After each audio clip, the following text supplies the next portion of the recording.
대한민국 교육의 실천교사, 희망, 다양성을 담았습니다. 실천하다의 박PD입니다. 반갑습니다. 안녕하세요. 실천하다 루미쌤입니다. 네, 네, 초대받고 온 김승호입니다. 실천하다의 현재 첫 코너, 유일한 코너죠. 어떤 코너입니까, 루미쌤? 김승호 선생님과 함께 교육 문제를 읽고 점검하는 문익점 시간입니다. 김승호 선생님, 오늘의 문익점은 뭔가요? 네, 오늘은 저희가 2024년을 맞아서 2024년에 어떤 교육 정책들의 변화가 있는지에 대해서 한번 좀 점검하고 살펴보는 시간을 가지려고 합니다. 저희 문익점 교육 문제 읽고 점검하기에서 오늘 주로 살펴볼 것은 좀 전에 말씀드렸듯이 2024년 우리가 이제 새로운 해를 맞아서 교육 정책들이 어떻게 바뀌고 어떤 변화들이 있는지에 대해서 좀 살펴보려는 취지에서 오늘 진행을 하려고 합니다. 이 내용은 이제 저희 정부에서 사실 그 각 부처별로 2024년에 어떤 내용들이 바뀌는지에 관한 얘기들이 정리가 되어 있는 페이지에서 제가 좀 긁어왔는데요. 저희가 이제 크게 한 네 가지 정도의 변화가 있습니다. 첫 번째는 초등스님들이 지금 제일 아마 관심이 많고 제일 문제의식을 많이 느끼고 있을 늘봄학교에 관한 건데요. 원래 늘봄학교가 2025년부터 도입을 예정하고 있었는데 지난해 말에 정부가 2024년부터 바로 도입을 하겠다. 정확히는 2024년 2학기로 좀 땡겨서 운영을 하겠다라고 해서 지금 각 지역 교육청들이 이 늘봄학교를 우선적으로 운영할 학교들을 모집하고 있는 상황입니다. 도대체 늘봄학교가 뭐냐? 이런 질문들을 하시는 분들이 있는데 기존 설명은 이래요. 기존의 방과후와 돌봄을 통합해서 그러니까 기존에 막 여러 가지 흩어져 있던 프로그램들을 다 합해서 그래서 아침부터 저녁까지, 밤 늦게까지 이렇게 보는 것을 늘봄이라고 한다. 이런 개념을 가지고 있는데요. 사실은 어떻게 운영되어야 되고 어떤 식으로 활용이 돼야 되는지에 대해서 아주 구체적인 안이 있다라기보다는 일단은 각 지역별로 우선적으로 적용을 해보고 이에 대해서 나오는 결론에 따라서 2학기의 최종 모델을 아마 확정하지 않을까 하는 생각을 가지고 있습니다. 현재 뭐 이제 각 지역별로 아마 우선 늘봄학교를 우선 운영하는 지역에 대해서는 정원의 교사를 정원의 기간제를 지원해주고 뭐 이런 방식들로 아마 유인을 하고 있는 걸로 알고 있는데요. 아무튼 2024년에 첫 번째 변하는 것이 바로 이 늘봄학교입니다. 저 네, 질문이 있습니다. 네. 이 제가 알기로는 그러면 아침부터 저녁까지라고 하잖아요. 그러면은 몇 시부터 몇 시다. 이거는 지금 정부에서 정한 거는 없고 그러면 각 시도에서 정한 건가요? 그러니까 이제 정부에서 샘플 모델로 이제 해놓은 시간이 있죠. 아침에 등교해서 처음에 우리 옛날 일종의 영교시처럼 1교시 시작하기 전에 1시간 정도, 1시간에서 2시간 정도부터 뭐 돌봄을 시작해서 보통 끝날 때가 저녁 8시까지로 이제 큰 모델은 잡혀져 있는데요. 이거를 실제로 아마 교육청별로 조금 융통성 있게 변화시키지 않을까라는 생각을 가지고 있습니다. 제가 17개 시도를 다 파악하고 있는 것은 아니라서요. 그러면은 돌봄이랑 방과 후 학교를 통합한다.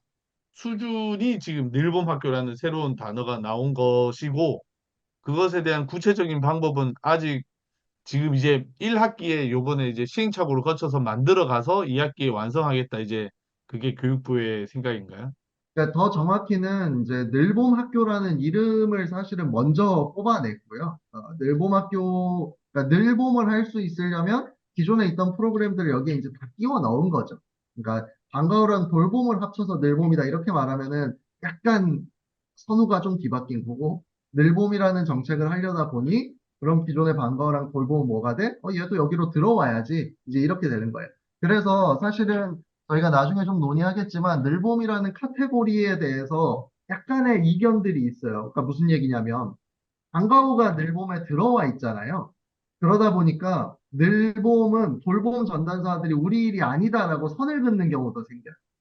우리는 돌봄만 하자고 온 거지 늘봄은 우리 업무가 아니다. 이제 이렇게 되는 경우들이 생겨서 사실은 좀 디테일하게 충돌하는 지점들이 되게 많고요. 2023년에 이미 몇몇 지역에서 이 늘봄 학교를 운영을 했었거든요. 대표적인 지역이 대전인데 대전의 경우에는 사실 뭐 저도 대전을 직접 살펴보지는 않았지만 뉴스나 보도자료에 나오는 걸 보면 성공적으로 운영된 것 같지는 않아요. 처음에 이제 시작할 때는 학부모들이 많이 지원했는데 나중에 보니까 이제 학교에 한 한두 명 남아있고 이런 케이스들이 많았다고 얘기가 나오고 있습니다.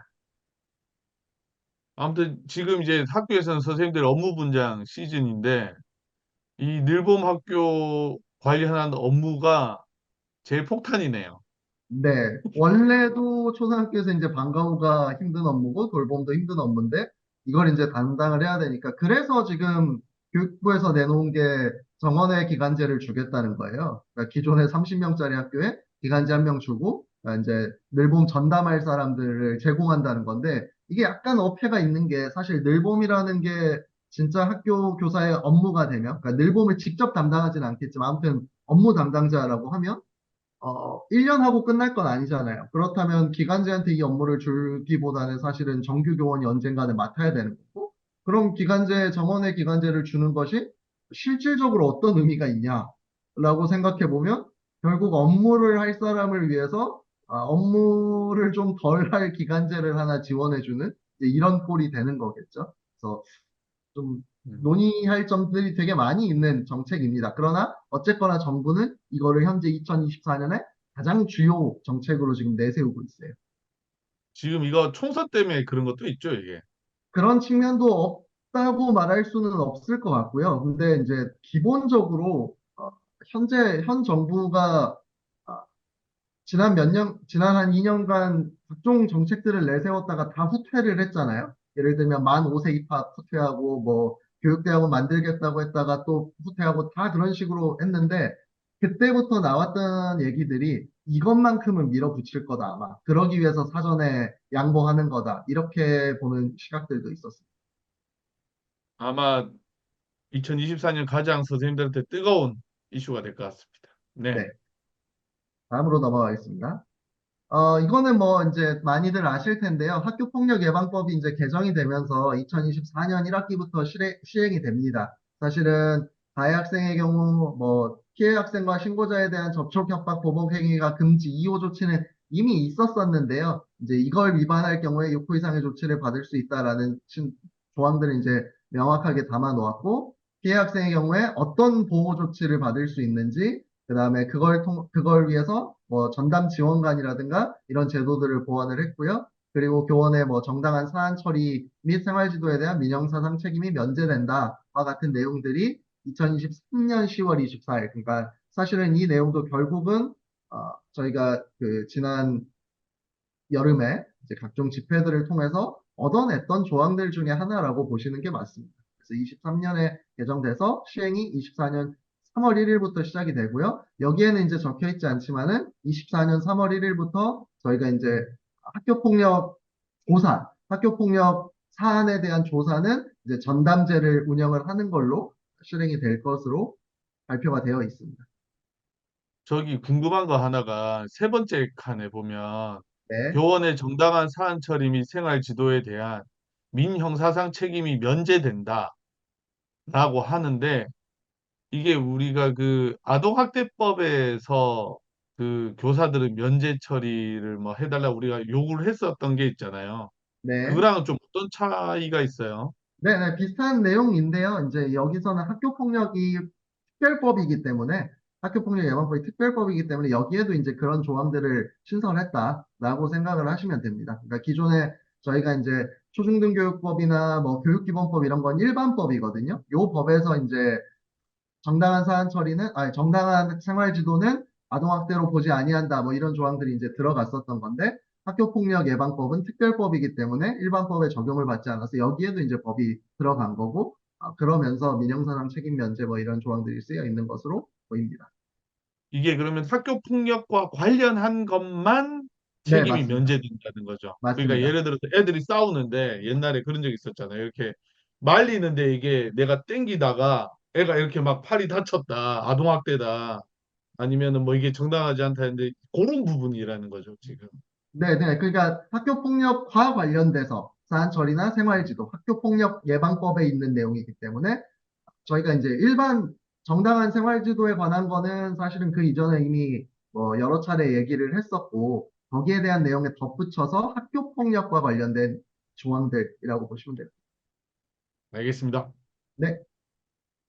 다음은 이거는 사실 지난해 유치원 선생님들한테 좀 뜨거웠던 유보통합에 관한 얘기인데요. 유치원과 어린이집의 관리 체계가 일원화가 됩니다. 그러니까 원래는 어린이집은 보육이 담당이었어서 보건복지부의 담당이었었고요. 유치원은 이제 저희가 갖고 있는 유초중등 교육 체계에 의해서 교육부가 담당을 하고 있었던 건데 이거를 교육부가 일원화해서 관리하는 형태로 그러니까 기존의 보건복지부가 담당하던 어린이집의 업무를 교육부가 담당하는 형태로 이제 점점 이관이 되는 걸로 법안이 통과가 됐습니다. 다만 이제 아시는 분들은 아시겠지만 작년에 이게 굉장히 반대가 많았었는데요. 정부에서는 일단은 통합을 시켜놓고 구체적인 안을 마련하겠다라는 계획을 발표를 했었고요. 그래서 이게 아직까지도 구체적인 계획이 발표가 되어 있지 않은 상황입니다. 이 동영상이 올라간 이후에는 조금 변화가 있을 것 같은데 1월 16일 현재 기준으로 아직은 구체적인 내용이 없는 상황입니다. 그냥 담당 체계가 바뀌었다. 현재는 이렇게 말할 수밖에 없죠.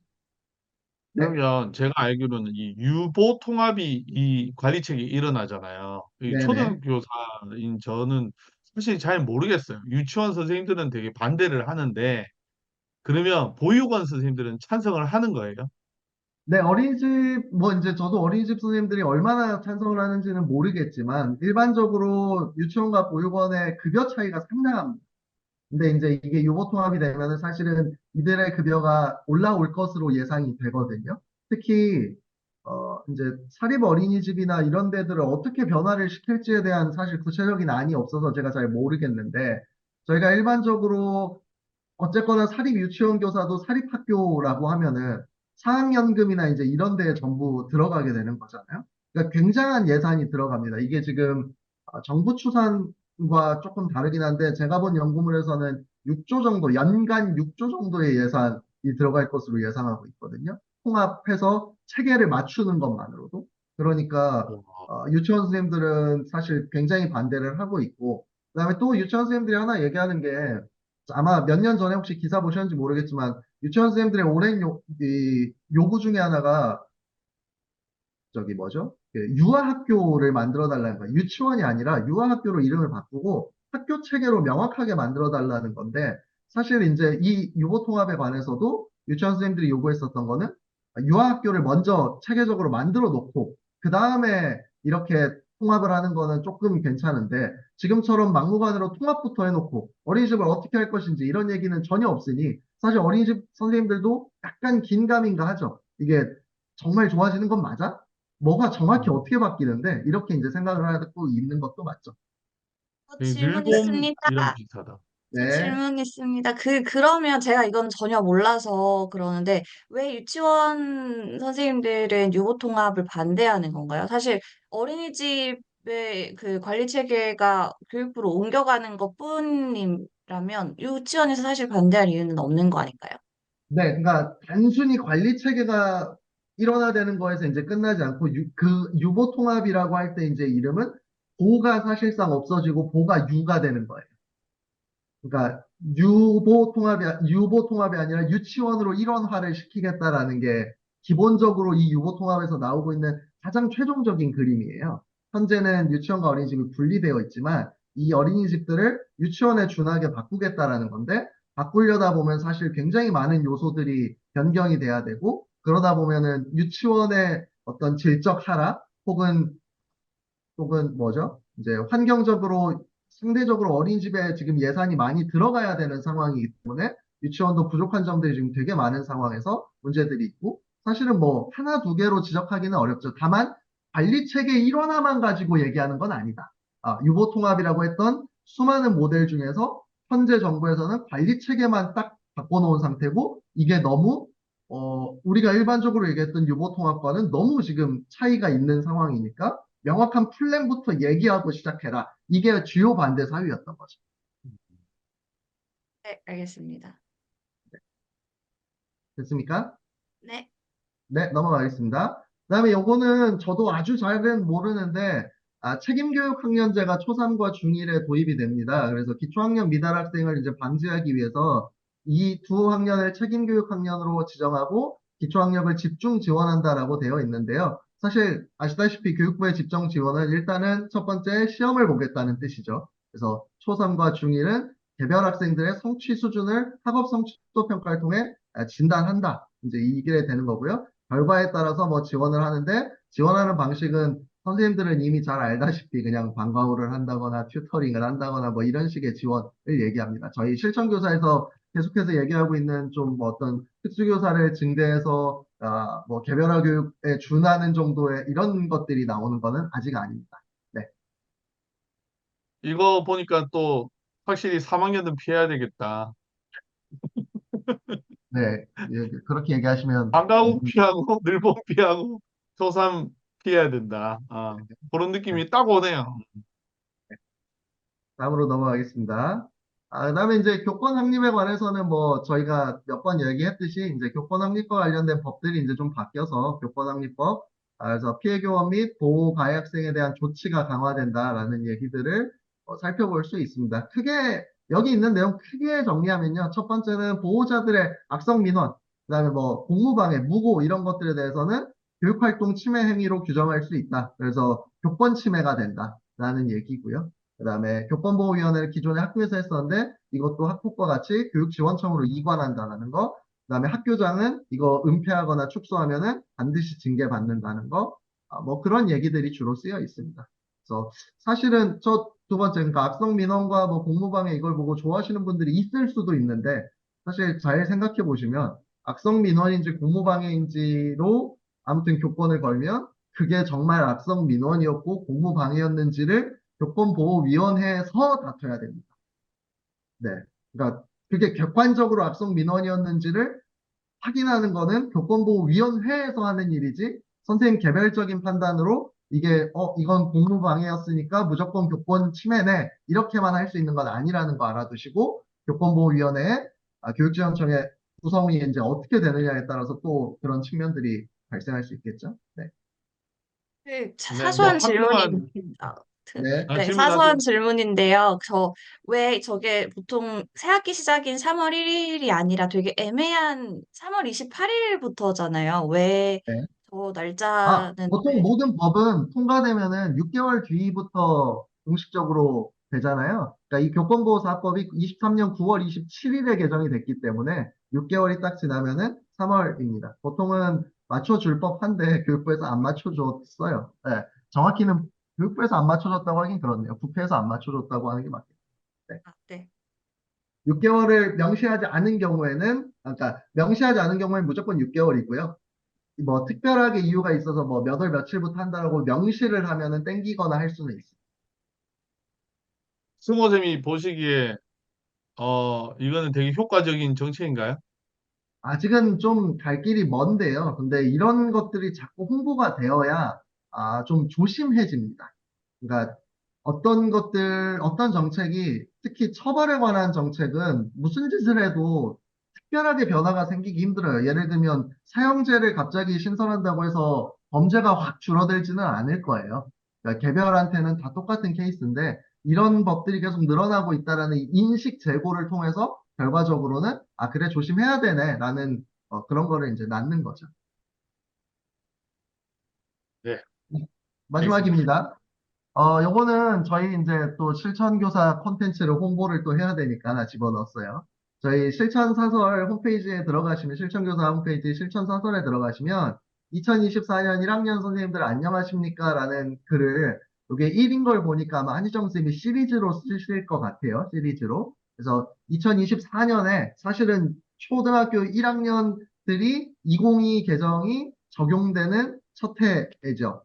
그래서 아까 뭐 박대현 선생님이 3학년 뭐 이렇게도 얘기하셨는데 1학년도 사실은 지금 이제 변화를 겪어야 되는 시기입니다. 근데 한정 선생님 글에 따르면 아직은 3월에 시작할 교과서도 지금 나오지 않은 상태고 그렇다 보니까 지금 점검을 하거나 뭐 전혀 알 수 없는 상태. 그래서 이런 부분에 대한 지적이 나와 있는 게 요 글이거든요. 한번 나중에 보시면 좋을 것 같아서 저희 실천교사 홈페이지에 들어오시면 확인해 볼 수 있다는 점 알려드립니다. 네, 우리 저 실천교사 홈페이지는 구글이나 네이버에서 실천교사 검색하시면 되겠습니다. 자, 김승호 선생님 이야기 오늘도 너무 잘 들었습니다.